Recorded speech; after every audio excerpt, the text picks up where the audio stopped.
झाला. ब्राह्मणी गावातून त्या ठिकाणी पुढे निघाले. पायी प्रवास करत करत ते त्या ठिकाणी पुणतांब्यापर्यंत गेले. पुणतांबा माहिती आहे ना तुम्हाला? पुण्यापासून पुणतांबा असं आपण म्हणतो ना. भाऊंच ह्या टोकाची त्या टोकाला असं आहे, ह्या टोकाची त्या टोकाला असा पुणतांबा. या पुणतांब्यामध्ये त्या ठिकाणी महाराज एक विलक्षण असणारा चमत्कार पाहायला मिळाला. तो चमत्कार म्हणजे असा की तिथे 1400 वर्षाचे चांगदेव महाराज वास्तव्य करत होते. 1400 वर्ष ज्यांचं आयुष्य आहे ते वास्तव्य करत होते आणि त्यांनी समाधी लावली होती. 1400 वर्षापर्यंत त्या ठिकाणी जिवंत राहिले. त्यांनी स्वतःचं शरीर जपून ठेवलं 1400 वर्षापर्यंत. 100 वर्षाचं वय झालं की त्यांनी समाधी लावावी, काळ परत जावा, पुन्हा त्या ठिकाणी समाधी उत्थान व्हावी आणि पुन्हा त्या ठिकाणी जीवन यात्रा सुरू व्हावी. 14 नावं पडले चांगदेव महाराजांना. 14. त्यांचं जन्मगाव आपल्यापासून फार जवळ आहे, नारायणडो. तिथून मंडळी आलेले आहेत ना कथा ऐकायला. मोठे भाग्यवान आहेत ते. चांगदेव महाराजांच्या जन्मगावावरून त्या ठिकाणी आले, तिथे त्या ठिकाणी वास्तव्य करतायत. चला, असे चांगदेव महाराज, त्यांचा नियम असा होता, त्यांची समाधी त्या ठिकाणी मोडली म्हणजे ते समाधीतून जागे झाले की त्यांनी जर डोळे उघडून पाहिलं तर प्रेत सुद्धा जिवंत होत होते. असे प्रेत, अनेक प्रेत समोर आणून ठेवले होते. ती प्रेतांची दाटी झाली होती. का तर चांगदेव महाराज आता जागे होणार आहेत. आणि मग मात्र त्या ठिकाणी सर्वजण वाटच पाहत होते केव्हा जागे होतील, केव्हा जागे होतील. इतक्यात त्या ठिकाणी 4 भावंड रस्त्यानं जाऊ लागले. रस्त्यानं जाता जाता त्यांनी त्या ठिकाणी पाहिलं, अरे एवढे प्रेत. छोट्याशा मुक्ताईनं विचारलं निवृत्ती दादांना, म्हणे दादा कशा करता रे हे प्रेत इथे आणून ठेवलेले आहेत, काय यांना इथे ठेवलंय? काशीमध्ये लागतात प्रेतांचे नंबर. काशीला जर तुम्ही गेलात तर तिथे प्रेतांचे नंबर लागतात. तिथं ते घ्यायचं प्रेत की टाकायचं, अर्ध जाळायचं, काढून फेकून द्यायचं नदीत, की दुसरं ठेवायचं. चिता एकच असते, त्याच्यावर अनेक टाकायचे. असलं काय आहे का? म्हणे नाही नाही, हे तर त्या ठिकाणी चांगदेव महाराजांना जागा होण्याची वाट पाहतायत. हे योगीराज आहेत, तपस्वी आहेत, त्यांची मोठी विलक्षण साधना आहे. त्यांनी अमृत दृष्टीने पाहिलं की प्रेत जिवंत होतात, असं त्यांचं त्यांनी सामर्थ्य आहे. मुक्ताई हसले. मुक्ताईला निवृत्तीनाथांचा अनुग्रह प्राप्त झाला होता. मुक्ताई आणि सोपान यांना त्या ठिकाणी महाराज पैठणात असताना अनुग्रह प्राप्त झाला, तिथेच राहत असताना. आणि त्यांना दिव्यत्व प्राप्त झालं, त्यांच्यात काय सामर्थ्य आलं. मुक्ताई म्हणली, मेलेले माणसं जिवंत करणं काय फार कठीण आहे होय रे दादा? निवृत्तीनाथांना त्या ठिकाणी म्हणू लागले. म्हणे हा जागा होतो आणि मग तो प्रेतांकडे पाहतो आणि मग त्या ठिकाणी हे जागे होतील. मुक्ताईची भाषा आहे बरं, माझी नाही. नाही तू म्हणाल चांगदेव महाराजांनी एकेरी बोलतोय, ही मुक्ताई बोलते आहे, मी नाही बोलत. तिने इकडे इकडे पाहिलं आणि एक हाड जुनं पडलं होतं 200 वर्षापूर्वीच. कुत्र्याचं हाड होतं, कुत्र्याचं. ते हाड असं त्या ठिकाणी हातात घेतलं आणि ते हाड हातात घेऊन त्या ठिकाणी त्या प्रेतांच्या समोर गेली आणि त्या सगळ्या प्रेतांवरून ते हाड असं फिरवलं आणि ते फिरून फेकून दिलं. फेकून दिल्याबरोबर चमत्कार असा झाला की ते मेलेले सगळे माणसं जिवंत झाले. आणि पुढची गोष्ट आहे का, ज्या कुत्र्याचं ते हाड होतं ना, ते हाड फेकल्याबरोबर त्या हाडातून कुत्रं प्रगट झालं आणि आरडाओरडा करत ते कुत्रही निघून गेलं. महाराज चमत्कार सगळ्यांनी पाहिला. मेलेले माणसं तर जिवंत झालेच झाले, पण कुत्रही जिवंत झालं. हे चमत्कार त्या ठिकाणी सगळ्या पुणतांबे वासी लोकांनी पाहिलं. चांगदेव महाराजांची समाधी त्या ठिकाणी मोडली, ते जागे झाले, समाधी उत्थान झाले. डोळे उघडून पाहतात तर एकही प्रेत डोळ्यासमोर दिसलं नाही. दरवेळेस त्या ठिकाणी मी समाधीतून जागा झालो की हे लोक गावगावचे त्या ठिकाणी प्रेत घेऊन येतात आणि 2-2, 4-4 दिवस त्यांना अनेक प्रकारचे तेल लावून टिकून ठेवतात. मी जागा होईपर्यंत त्यांचं शरीर त्या ठिकाणी नष्ट होऊ देत नाहीत. आणि आज एकही दिसत नाही. त्यांच्या शिष्यांपैकी कोणीतरी एकाने सांगितलं, महाराज चमत्कार झाला. म्हणे काय चमत्कार झाला? 4 भावंड आले होते, बरोबर 11:30 वाजता आले होते. अरे, आणि त्यांनी त्या ठिकाणी चमत्कार केला. त्यात छोटीशी त्या ठिकाणी 7 वर्षाची एक चिमुरडी त्या ठिकाणी होती. तिने एक हाड हातात घेतलं कुत्र्याचं, सगळ्यांवरून फिरवलं, सगळे जिवंत झाले आणि त्या कुत्राही जिवंत झाला. चांगदेव महाराजांना आश्चर्य वाटलं, काय झालं असेल, कसं झालं असेल, कोण असतील ते. आणि मग मात्र त्या ठिकाणी महाराज पुढची त्या ठिकाणी गोष्ट होऊ लागली. पण यांचा प्रवास मात्र सुरू झाला.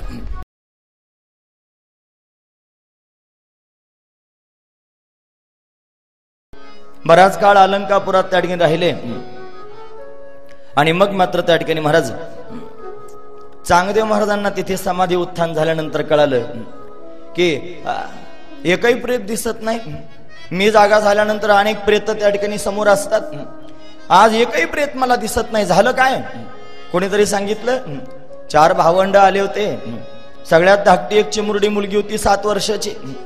तिनं त्या ठिकाणी एक कुत्र्याचं हाड हातात घेतलं आणि सगळ्या प्रेतांवरून फिरून फेकून दिल्याबरोबर सगळी प्रेत जिवंत झाली. कुत्राही जिवंत होऊन पळाला. चांगदेव महाराजांना कळालं मी 1400 वर्ष जगलो, पण आजपर्यंत मला अशा पद्धतीनं त्या ठिकाणी कोणाला जिवंत करता आलं नाही. तपसामर्थ्यानं त्या ठिकाणी डोळे उघडल्यावर लोक जिवंत होत असतील, पण 100 वर्षाची तपश्चर्या त्याला लागत होती. पण हे काही सामान्य नाहीत, हे सहजच त्या ठिकाणी प्रेत जिवंत करणारे आहेत. म्हणून विचार मनात आला, कोण असतील, कसे असतील, कुठून आले होते, चौकशी करा. एक वाटसरू त्या ठिकाणी आला आणि त्यानं सांगायला सुरुवात केली, महाराज ते पैठणवरून त्या ठिकाणी आले होते आणि पैठणमध्ये त्यांनी असा चमत्कार केला. चांगदेव महाराजांना ते खरं वाटे ना. चांगदेव महाराज मोठे तपस्वी आहेत महाराज. त्यांचा जन्म आपण काल पाहिलं नारायणडोहला झाला. इथे आपल्या जवळ आहे नारायणडोह, तिथे जन्म झाला.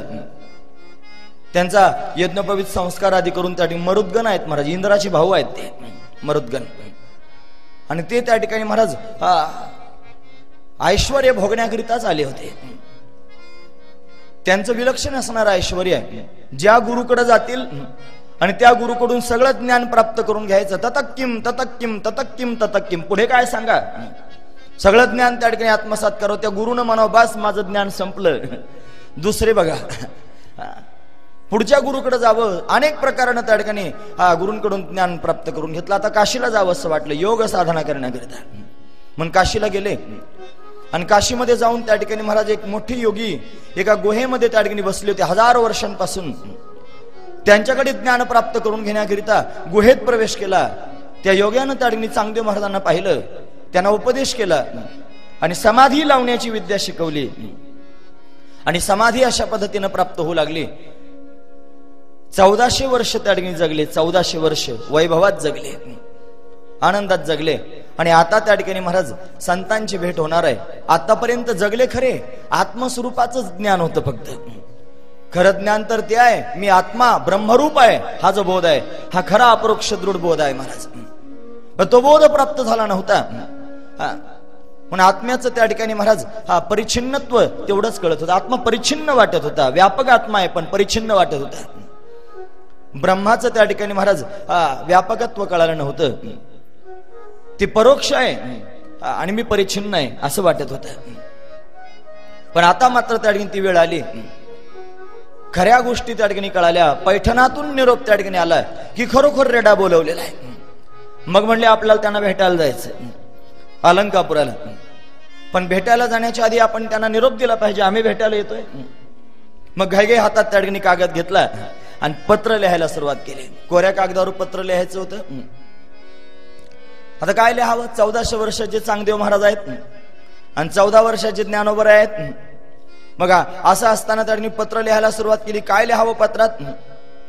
चिरंजीव असं लिहायला पाहिजे ना 1400 वर्षाच्या चांगदेव महाराजांनी. पण चिरंजीव कसं लिहावं? आपल्यापेक्षा अधिकार मोठा आहे. मग तीर्थस्वरूप पत्र. आता कोणी पत्र लिहित नाही ना, पत्र फार कमी झाले.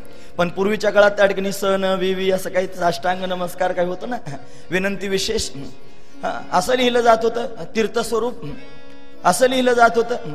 पण तीर्थस्वरूप लिहावं ते कसं लिहावं? आपल्यापेक्षा लहान आहे. चिरंजीवही लिहिता येणार आणि तीर्थस्वरूपही लिहिता येणार. काय लिहायचं? प्रश्नच पडला. सगळे शिष्य तोंडाकडे पाहू लागले. गुरुजी काय झालं? गुरुजींना म्हणताच येईना मला काहीच लिहिता येत नाही म्हणून. आता काय करावं? मग गुरुजींनी युक्ती लढवली. ते म्हणले असं आहे, ते जर एवढी सिद्धाई दाखवत असतील तर त्यांना आपलं मनोगत आपोआप कळेल. मग काहीच न लिहिता आपण कोरं पत्र पाठवू आणि त्या पत्राला पाहून ते आपोआप समजून घेतील आपल्या अंतकरणातलं. ते जर खरंच सिद्ध असतील तर कोरच पत्र पाठवून दिलं. 4 भावंड त्या ठिकाणी अलंकापुरात राहत होते. आता गावातला वाद मिटून गेला होता. सगळे आनंदानं त्या ठिकाणी ज्ञानोबराय आदी करून भावंडांना स्वीकारून त्यांची सेवा करत होते. सिद्धपंतांनाही आनंद झाला होता. रोज त्या ठिकाणी सकाळी उठावं, सगळं त्या ठिकाणी आपलं नित्यकर्म आटोपून एका भिंतीवर जाऊन बसावं, मातीची भिंत, त्या भिंतीवर जाऊन बसावं. कोवळ्या उन्हात त्या ठिकाणी एक दिवशी बसलेले असताना मुक्ताईच्या मुखातून सहजच शब्द बाहेर पडले, निवृत्ती दादा, मला असं वाटतं ही भिंत अशीच उंच आकाशात उडत जावी. फक्त वाटलं मुक्ताईला, त्याला बराच काळ लोटला. त्याच्यावर हा चांगदेवांचा शिष्य त्या ठिकाणी पत्र घेऊन आला आणि पत्र त्या ठिकाणी दिलं महाराज निवृत्ती दादांच्या हातावर. ते पत्र त्या ठिकाणी पाहिलं आणि पत्र त्या ठिकाणी उघडून पाहिल्याबरोबर ते कोरच दिसलं. ज्ञानोबरायांच्या हातात दिलं. ज्ञानोबरायांनी पाहिलं कोरच आहे. सोपान काकांच्या हातात आलं, त्यांनी पाहिलं कोरच आहे. कोणी काही बोललं नाही. एवढे मोठे योगी 1400 वर्षांचे चांगदेव, कसं काय बोलावं, काही कोणी बोललं नाही. मुक्ताईच्या हातात पडलं. मुक्ताईनं पत्र मागं पुढं करून पाहिलं, मागून पुढून कोर. ते कोरं पत्र पाहिल्यानंतर तिच्या मुखातून सहजच शब्द बाहेर पडले. निवृत्ती दादांकडे पाहू लागली, म्हणू लागली, दादा, अरे हा 1400 वर्ष जगला पण कोराच राहिला की रे. अगं मुक्ती, असं बोलू नये, मोठ्या माणसांकरता असं बोलतात का? नाहीतर काय, कोराच आहे बघ, पत्र कोरच पाठवलंय. अहो ते संत हृदयाचे आहेत ना, त्यांच्या मुखातून काय शब्द बाहेर आले माहिती आहे? अगं मुक्ते, ते कोरच चांगलं. बऱ्याच वेळेला गेचीमेड केलेल्या कागदापेक्षा कोरा कागद चांगला. खाडाखोड केलेल्या कागदावर परत काही लिहिता येत नाही. गिचमिड केलेल्या कागदावर परत काही लिहिता येत नाही. कोरा कागद असेल तर त्याच्यावर काहीतरी लिहिता तरी येईल. केवढा मोठा भाव. नाव नाही ठेवलं, वाईट नाही बोलले, प्रताडणा नाही केली, कठीण शब्दात त्या ठिकाणी बोलले नाहीत, तर त्याचाही आदर केला. आणि मग मात्र त्यांनी सांगितलं, असं करा, ज्ञानोबरायांना सांगितलं, हे पत्र त्या ठिकाणी घ्या आणि याच्यावर चांगदेव महाराजांना उपदेश करून पाठवा. ज्ञानोबरायांनी त्या कोऱ्या कागदावर 65 ओव्या लिहिल्या. 65. त्या 65 ओव्यांना चांगदेव 65 असं नाव पडलं. त्यातली पहिली ओवी आहे, स्वस्तिश्री वटेशू, जो लपवणी जगदाभासू, दावी मग ग्रासू प्रगटला करे. असं लिहिलं, स्वस्तिश्री वटेशू, हे वटेशा तुझं कल्याण असो. 14 वर्षाच्या ज्ञानोबरांनी 1400 वर्षाच्या चांगदेव महाराजांना आशीर्वाद दिला. आशीर्वाद कोणी कोणाला द्यायचा असतो? जो वयानं त्या ठिकाणी जास्त आहे, अधिकारानं जास्त आहे, त्यांना आशीर्वाद द्यावा. चांगदेव महाराज 1400 वर्षाचे आहेत, ज्ञानोबा 14 वर्षाचे. कसा आशीर्वाद दिला आपण पहिल्या दिवशी दुसऱ्या दिवशी कधीतरी पाहिलं ना महाराज. वृद्धांचे प्रकार, वयोवृद्ध, वर्णवृद्ध, आश्रमवृद्ध, तपोवृद्ध, ज्ञानवृद्ध, असे वृद्ध आहेत. ज्ञानोबा ज्ञानवृद्ध आहेत आणि म्हणून त्या ठिकाणी आशीर्वाद लिहिला. चांगदेव महाराजांपर्यंत त्या ठिकाणी पत्र पोहोचलं. ते पत्र वाचलं पण पत्रातला भाव कळे ना. तो भाव कळण्या इतपत त्या ठिकाणी स्थिती तयार झाली नव्हती. पण भाग्य उदयाला आलं होतं. चला म्हणे भेटायला जाऊया. भेटायला येण्याकरिता त्या ठिकाणी निघाले, पण आपण सिद्ध आहोत. आणि असं त्या ठिकाणी उगीच कसंही भेटायला का जावं, ते पण त्या ठिकाणी अप्रतिम शक्ती संपन्न आहेत. विलक्षणत्वानं त्या ठिकाणी भेटायला गेलं पाहिजे. कसं भेटायला जावं? आणि म्हणून त्या ठिकाणी महाराज निळोबराय वर्णन करून सांगतात, सगळ्या शिष्यगणांना वाघावर बसवलं. वाघावर त्यांच्या हातामध्ये त्या ठिकाणी सर्पाचे चाबूक दिले.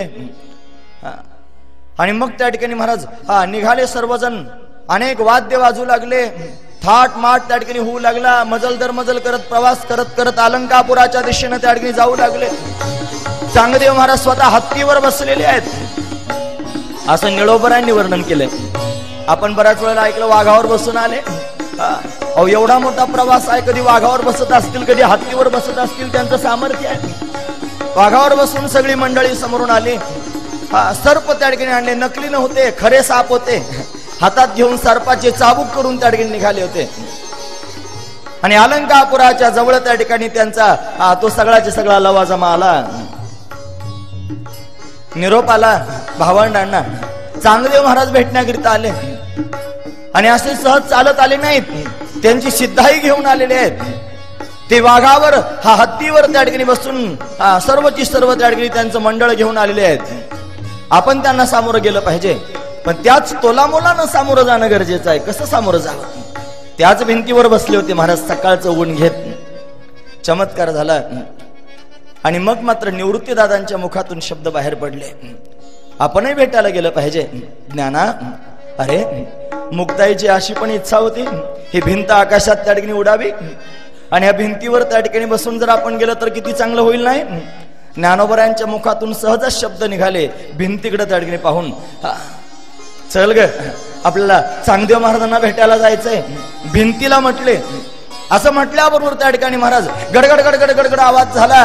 ती भिंत त्या ठिकाणी हलू लागली, सरळ सरळ त्या ठिकाणी फरफटत निघाली, असं नाही उंच आकाशात त्या ठिकाणी उडू लागली. ती भिंत आकाश मार्गाने येऊ लागली.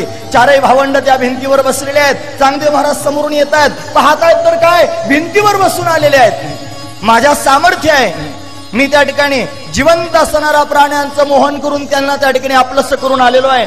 पण निर्जीव असणारी भिंत चालवण्याचं सामर्थ्य यांच्यात आहे. घाई घाईनं हत्तीवरून खाली उडी मारली आणि साष्टांग प्रणिपात करत त्या ठिकाणी महाराज नमस्ते नमस्ते प्रभो, नमस्ते नमस्ते प्रभो, साष्टांग प्रणिपात करत करत त्या ठिकाणी गडबडत गडबडत लोटांगण घालीत ज्ञानोबरायांच्या समोर भावंडांच्या समोर चांगदेव महाराज येऊ लागले. भिंत त्या ठिकाणी हळुवारपणे थांबलेली आहे. भावंड घाईघाईनं त्या ठिकाणी समोर आलेले आहेत आणि विश्रांती वड सर्वांना माहिती आहे. आळंदीजवळ त्या ठिकाणी आहे महाराज विश्रांती वड. या विश्रांती वडाजवळ त्या ठिकाणी भेट झाली. पुन्हा पुन्हा दंडवत करतायत, पुन्हा पुन्हा प्रणाम करतायत, पुन्हा पुन्हा साष्टांग दंडवत त्या ठिकाणी घालतायत. महाराज केवढा आनंद झाला, माझं भाग्य उदयाला आलं, मला संत त्या ठिकाणी भेटले, स्वागत सत्कार झाला. तिथे बराच वेळ विश्रांती केली आणि मग अलंकापुरात आले. सगळ्या पंचकृषीला चांगदेव महाराजांनी आमंत्रण दिलं. गावगावचे लोक त्या ठिकाणी येऊ लागले. मला गुरुपूजन त्या ठिकाणी करायचंय म्हणून त्या ठिकाणी भावंडांची पूजा करायला सुरुवात केली. मोठा अभिषेक त्या ठिकाणी अमृताभिषेक अशा पद्धतीने त्या ठिकाणी केला. अनेक त्या ठिकाणी पंक्ती उठवल्या, अन्नदान त्या ठिकाणी झालेला आहे. निळोबरायांच्या अभंगांचे अर्थ लिहिण्याचा प्रसंग आला ना, त्यावेळेला त्याच्यात चांगदेव महाराजांचं चरित्र पूर्ण आहे महाराज निळोबरायांनी केलेलं. आता ते सार्थ झालेलं आहे, जेव्हा येईल तेव्हा तुम्ही बारकाईनं बघा त्याच्यात केवढं विलक्षणत्व आहे. आणि अशा पद्धतीनं त्या ठिकाणी महाराज अनेक प्रकारानं अभिषेक होऊ लागला. ज्ञानोबरायांच्या मस्तकावर पगडी दिसते ना महाराज, पगडी, ती पगडी पूर्वी बांधत नव्हते, चांगदेव महाराजांनी ती पगडी बांधली, अभिषेक करून सत्कार त्या ठिकाणी केला ना. आणि आता मात्र त्या ठिकाणी तिथेच वास्तव्य करू लागले चांगदेव महाराज. 65 ओव्यांचा अर्थ त्या ठिकाणी महाराज मुक्ताईनं समजावून सांगितला आणि चांगदेव महाराजांच्या मस्तकावर हात ठेवला. पण केव्हा माहिती आहे, एक दिवशी त्या ठिकाणी मुक्ताई पर्णकुटी स्नान करत होती आणि स्नान करत असताना चांगदेव महाराज त्या ठिकाणी आतमध्ये गेले काहीतरी कामानिमित्त. पण ते लाजले. त्यानं म्हटलं अरे मुक्ताई स्नान करते आहे, घाईघाई त्या ठिकाणी परत फिरले. मुक्ताईच्या मुखातून शब्द बाहेर आले, हटमेल्या निगुऱ्या. काय म्हटले, निगुऱ्या. निगुरा शब्दाचा अर्थ होतो गुरुरहित असणारा निगुरा, म्हणजे त्याला गुरु नाही, एवढे गुरु केले 1400 वर्षात. पण निगुऱ्या म्हणते आहे मुक्ताई. का बरं निगुऱ्या म्हणते आहे, त्याचं कारण त्या ठिकाणी विचारलं. म्हणे तुला बोध नाही, तुला अजून स्त्री पुरुषातला भेद कळतो आहे, तुझी भेद दृष्टी आहे, सर्वात्मक भाव तुला प्राप्त झाला नाही. ही मुक्ताई मोठी विलक्षण आहे महाराज. 1400 वर्षाचे चांगदेव महाराज आहेत, पण आरे राहीतच बोलते हटमेल्या निगुऱ्या. आणि मग 65 ओव्यांचा अर्थ तिनं समजावून सांगितलं आणि चांगदेवाच्या मस्तकावर हात ठेवला आणि छोट्याशा मुक्ताईनं त्या ठिकाणी महाराज शक्तिपात केला महाराज चांगदेव महाराजांवर. आणि काही क्षणात ज्ञान प्राप्त झालं, बोध अंतकरणात ठसावला. चांगदेव महाराजांच्या मुखातून शब्द बाहेर आले, आजी जन्म आलो. चांगदेव म्हणे आजी जन्म आलो, गुरुपुत्र झालो मुक्ताईचा. छोटीशी चिमुरडी मुक्ता आणि तिने त्या चांगदेव महाराजांना उपदेश केला. महाराज केवढं विलक्षण चरित्र आहे. हेच तर त्यांचं दिव्यत्व आहे, हेच तर त्यांचं विलक्षणत्व आहे. चांगदेव महाराज तिथेच त्या ठिकाणी राहू लागले, चारही भावंडांची सेवा करू लागले. एवढे ज्येष्ठ श्रेष्ठ आहेत, सेवा घडली, त्यांचं भाग्यच उदयाला आलं महाराज.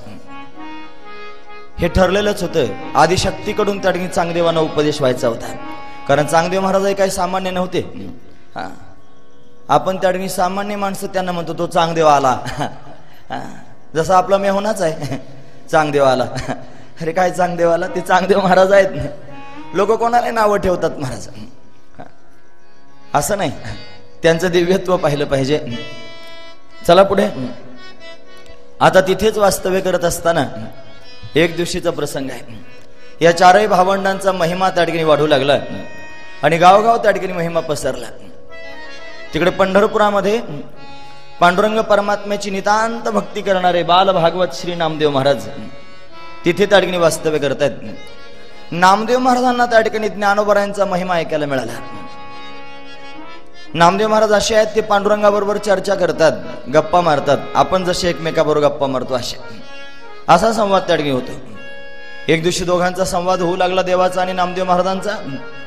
आणि संवादातून त्या ठिकाणी सहज नामदेव महाराज त्या ठिकाणी म्हणू लागले, मी असं ऐकलंय कोणी मोठे त्या ठिकाणी महान सिद्ध पुरुष संत पुरुष त्या ठिकाणी अलंकापुरात आलेले आहेत. देवा कोण आहेत रे ते? भगवंतानं त्यांचं गुणानुवाद गायला सुरुवात केली. ते सामान्य नाहीत, पुढे आपण पाहणार आहोत. आज समाधीपर्यंत नाही जाता यायचं आपल्याला, पण तरी समाधीच्या प्रसंगात त्या ठिकाणी तो भाव आहे. महाराज ज्ञानदेव आत्मा माझा, भगवान स्वतः वर्णन करून सांगतात. ते काही वेगळे नाहीत, मीच ज्ञानोबरायांच्या रूपानं प्रगट झालोय. नामदेव महाराजांना त्या ठिकाणी संतांचं महात्म्य परमात्म्यानं समजावून सांगितलं आणि स्वतः वर्णन करून सांगू लागले, असं वाटतं नामा तू त्यांना भेटायला जावंस. जातोस का त्यांना भेटायला? तुम्ही म्हणत असाल तर जातो देवा, पण मला पंढरपूर सोडून जावं असं वाटत नाही हो. पंढरपुरातच राहावं असं वाटतं. नामदेव महाराजांना पंढरपूर फार प्रिय आहे. त्यांचा गाभंग आहे, वैकुंठासी आम्हा नको धाडू हरी, वासदे पंढरी सर्व काळ, अखंड पंढरीतच वास्तव्य दे. मोक्ष नको, मुक्ती नको. साधू संत म्हणतात मोक्ष तुमचा देवा तुम्हाशीच ठेवा, काय नको तो मोक्ष. पंढरीत त्या ठिकाणी यावं असं वाटतं. पंढरी काही सामान्य नाही, पंढरी वैकुंठापेक्षा श्रेष्ठ आहे. कसं काय? अहो ते वैकुंठ आहे. महाराज सांगतात अधिक अक्षराहुनी एका आणि भूवैकुंठ म्हणे तुका.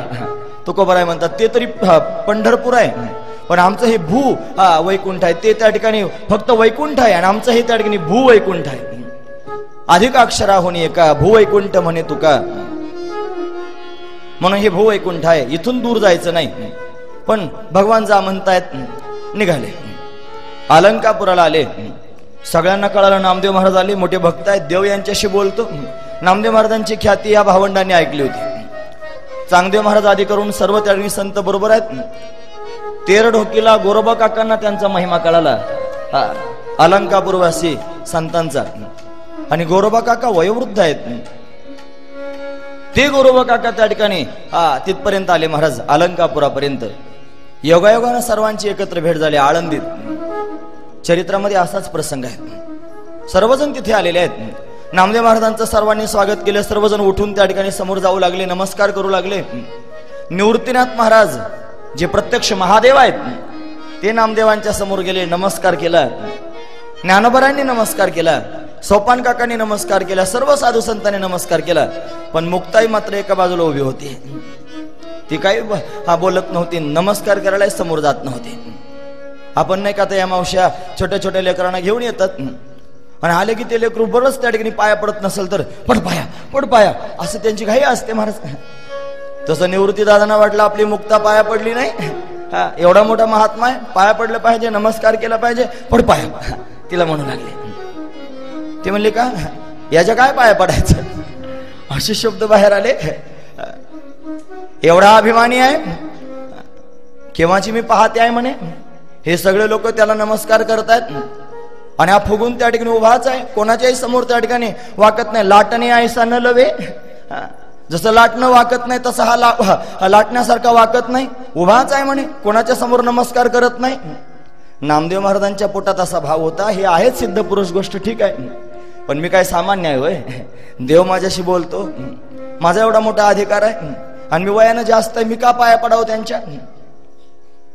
खर तर पंढरीचा नियम आहे, पंढरीशी लोका नाही अभिमान, पाया पडे जन एकमेका. एकमेकाच्या पाया पडणं हेच खरं पंढरीचं वैभव आहे.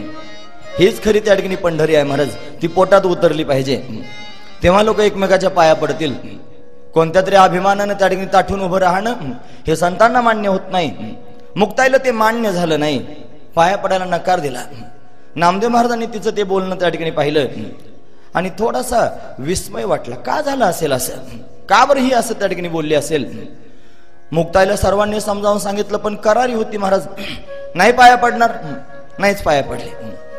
उलट निवृत्तीनाथांना आधी करून सांगू लागली, यांना उपदेश केला पाहिजे, यांना गुरुची गरज आहे, यांना देव फक्त विटेवरच दिसतो, त्यांना सर्वात्मक परमात्म्याचा बोध झाला नाही, मग काहीतरी केलं पाहिजे. असा विचार करून त्या ठिकाणी महाराज मुक्ताईनं निर्णय केला की आता नामदेवाला ज्ञान प्राप्त करून द्यायचं. गोरोबा काका भावंडांचा महिमा ऐकून आले होते आणि मुक्ताईनं गोरोबा काकांना उपदेश केला होता. गोरोबा काकांची गुरु सुद्धा मुक्ताईच आहे. ही मुक्ताई अनेकांची त्या ठिकाणी गुरु आहे महाराज. या मुक्ताईनं अनेकांना उपदेश केला. गोरोबा काकांना उपदेश केला होता, ते कृतार्थ झाले होते. म्हणून सगळे संत बसलेले आहेत, सभा बसलेली आहे. अनेक ठिकाणी असं सांगितलं जातं सगळेजण तेर ढोकीला गेले आणि मग नामदेव महाराजांची परीक्षा झाली. तसं नाही, इथेच झाली आळंदीत. बोलता बोलता त्या ठिकाणी होऊ लागलं म्हणे, अरे इथे बरेचसे मडके आलेले आहेत, ते कच्चे आहेत का पक्के आहेत पाहिलं पाहिजे. कोणी पाहावं. मडके त्या ठिकाणी भाजलेले आहेत की कच्चे आहेत पाहण्याची परीक्षा कुंभाराशिवाय कोणाला करता येईल, आणि कुंभारानेच ती केली पाहिजे. पण गोरोबा काकांकडे त्या ठिकाणी पाहिलं निवृत्तीनाथांनी. म्हटले, काका तुम्ही बघा तर जरा, सगळ्यांचे मडके त्या ठिकाणी कच्चे आहेत का पक्के आहेत. ते थोपटणं असतं ना महाराज, ते थोपटणं हातात घेतलं. आधी निवृत्ती दादांकडेच गेले, जोरात मारलं डोक्यात. निवृत्ती दादा हसले. गोरोबा काका म्हणले, पक्का आहे, पक्का आहे. ज्ञानदादांच्या डोक्यात मारलं, ते सुद्धा हसले, पक्का आहे म्हटले. सगळे त्या ठिकाणी जेवढे साधू संत उपस्थित होते प्रत्येकाच्या डोक्यात मारायला सुरुवात केली. नामदेव महाराजांना शेवटी मारलं आणि असं मारलं महाराज टेंगुळच आलं. टेंगुळ आल्याबरोबर हा मला मारता, डोळे लाल केले आणि घाई ना त्या ठिकाणी उठून उभे राहिले. असे काय संत असतात का, हे मारहाण करतात. आता मला त्या ठिकाणी मारायला सुरुवात केली. सगळेजण खतखतून हसले. गोरोबा काका म्हणले, हे कच्चा आहे बरं अजून, हे कच्चा आहे म्हटल्याबरोबर त्या ठिकाणी नामदेव महाराजांना फार वाईट वाटलं. म्हणे काय करावं लागेल आता. बाकीचे म्हटले, याला भाजलं पाहिजे. किती वेळ तुम्हाला त्या ठिकाणी अडकवून ठेवावं. कदाचित उद्या 12 वाजण्याची शक्यता आहे.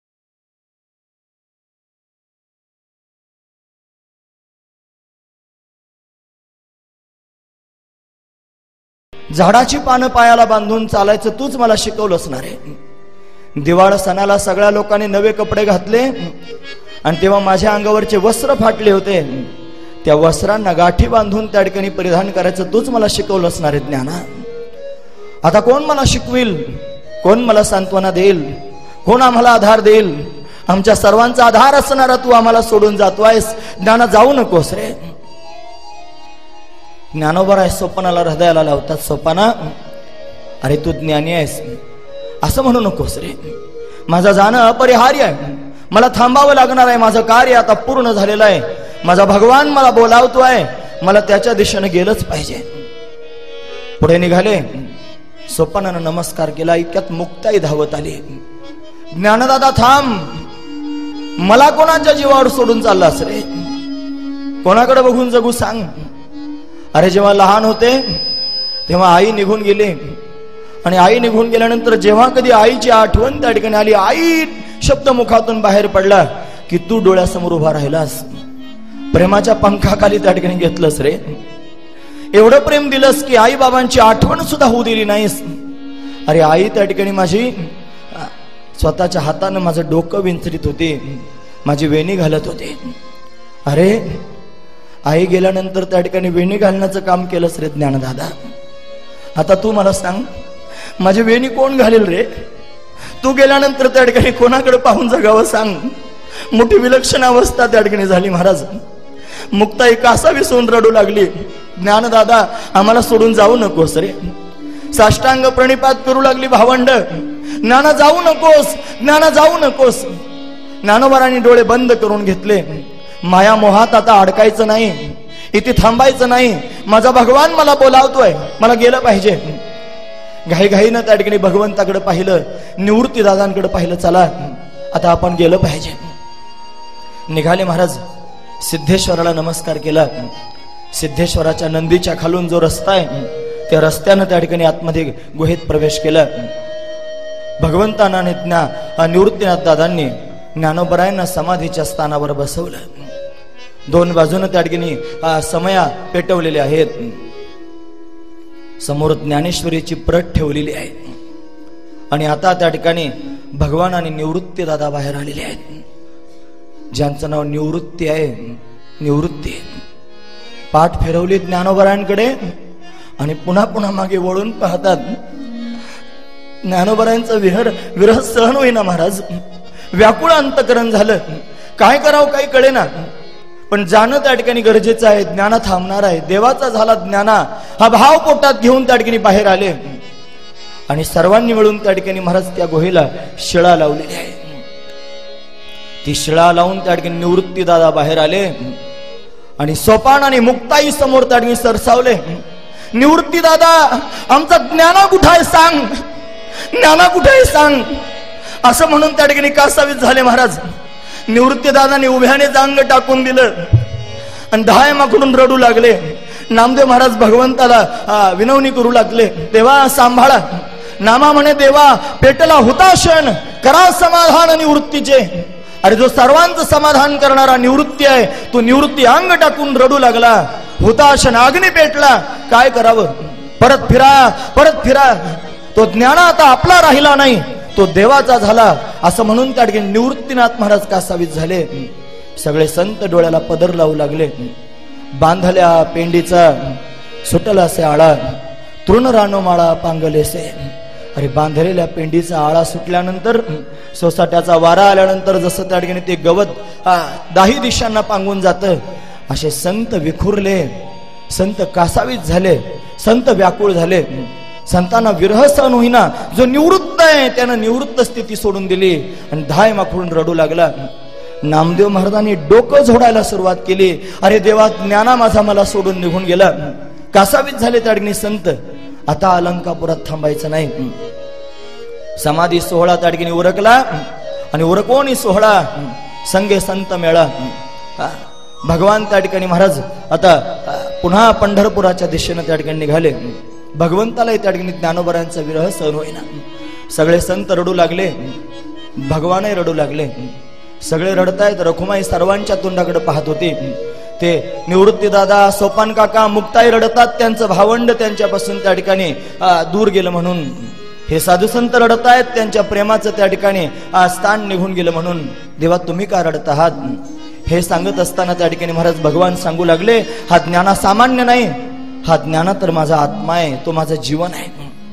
ज्ञानोबरांचा महिमा भगवंतानं त्या ठिकाणी सांगितला आणि तो सांगत असताना रुक्माई रडू लागली. सगळे संत रडू लागले. कासावीस होऊन त्या ठिकाणी आपापल्या स्थानाला जायला निघाले. पुन्हा पंढरपुराच्या दिशेनं प्रवास सुरू झाला. आता चारही भावंडांचं चिंतन करत करत सर्वजण त्या ठिकाणी प्रवास करतायत. महाराज साधू संत या संतांचा महिमा जाणून त्या ठिकाणी त्यांच्या चिंतनात विभोर झालेले आहेत महाराज. आणि प्रवास करत करत पंढरपुराच्या दिशेनं जायचंय. सोपान काकाच्या मनामध्ये त्या ठिकाणी सारखा भाव उचंबळून येतोय. आता कशा करता थांबू? माझा प्राणधन असणारा ज्ञाना थांबला, देवाचा झाला. आता थांबणं योग्य नाही. त्यानं सांगितलं होतं सासवडात त्या ठिकाणी तुझं थांबण्यासारखं स्थान योग्य आहे, तिथे थांब. सासवड आलं आणि तिथे त्या ठिकाणी महाराज सोपान काकांनी थांबायचं ठरवलं. सगळ्या संतांनी सोपान काकांना तिथे समाधी दिली, संजीवन समाधी. निवृत्तीला त्या ठिकाणी एक एक आघात होऊ लागला. माझ्यापेक्षा धाकटी भावंड त्या ठिकाणी माझ्या आधी जाऊ लागली. काय करावं? प्रवास करत करत त्या ठिकाणी महाराज पुन्हा पंढरपुराच्या दिशेने निघाले. आता एक एक संत त्या ठिकाणी थांबतायत. चांगदेव महाराज आदी करून सर्व संत बरोबर आहेत. या सर्व संतांनी त्या ठिकाणी पंढरपुरातून निघून आणि आता त्या ठिकाणी महाराज आरणगावामध्ये त्या ठिकाणी प्रवेश केला. परत सावता बाबांनी समाधी घेतलेली आहे. सावता पांडुरंगी लीन झाला. एक एक संत समाधी घेत आहेत. प्रवास करत करत पुंतांब्यापर्यंत आले. पुंतांब्यामध्ये त्या ठिकाणी महाराज चांगदेव महाराजांनी समाधी घेतलेली आहे. चांगदेवांची समाधी झाली. आता पुढे त्या ठिकाणी प्रवास करत करत सर्वजण येदलाबादकडे निघाले. येदलाबाद जिथे मुक्ताईचं स्थान आहे. निवृत्तीनाथ दादा आणि मुक्ताई दोनच भावंड राहिले होते. आई वडील तर आधीच सोडून निघून गेले होते. ज्ञानोबरांनी समाधी घेतली होती, सोपानानं समाधी घेतली होती. आता मुक्ताईनं थांबायची वेळ आली होती. मुक्ताई जणू त्या ठिकाणी आपलं अंतःकरण निवृत्तीनाथांच्या समोर प्रगट करू लागली. दादा, आता मलाही थांबा असं वाटतंय. हे मनोगत व्यक्त झालं होतं. निवृत्तीनाथ दादांनी बोलता बोलता शब्द तिचा टाळला होता. सगळे संत एकत्र आहेत, भगवंताच्या भजनाचा त्या ठिकाणी जल्लोष होतोय. भजनानंदामध्ये रंगून गेलेले भक्त आहेत. पावसाळ्याचे दिवस आहेत. आकाशामध्ये ढग जमा झालेले आहेत. कडकड कडकड कडकड विजांचा आवाज होऊ लागला आणि भयंकर त्या ठिकाणी सोसाट्याचा वारा सुटलेला आहे. विजांचा कडकडाट होऊ लागलेला आहे. एक विजेचा लोळ त्या ठिकाणी सर्वांच्या समोर पाहता पाहता जमिनीपर्यंत आला आणि त्या लोळाबरोबर त्या ठिकाणी महाराज भगवती मुक्ताई अंतर्धान झाली. एकटी निवृत्ती दादा राहिले, एकटीच राहिले. जीव कासावीस होऊ लागला आणि सर्व लोकांना त्या ठिकाणी सांगू लागले, अरे माझी मुक्ता, माझी मुक्ता, माझी मुक्ता म्हणेपर्यंत त्या ठिकाणी मुक्ता चैतन्यात विलीन झाली होती. महाराज मुक्ता सर्वांच्या समोर त्या ठिकाणी चैतन्य स्वरूप होऊन गेली होती. मुक्ता दिसेनाशी झाली. आता कोणी माझ्या जवळ येऊ नका, कोणी माझ्या जवळ थांबू नका असं म्हणून त्या ठिकाणी निवृत्तीनाथ दादा पळू लागले. नामदेव महाराज आधी करून सर्व त्यांच्या मागे पळतायत. असं करू नका निवृत्तीनाथा, तुम्ही थांबा. धावपळ सुरू झाली आणि धावपळ करत करत निवृत्ती दादा त्र्यंबकेश्वर क्षेत्रापर्यंत आले.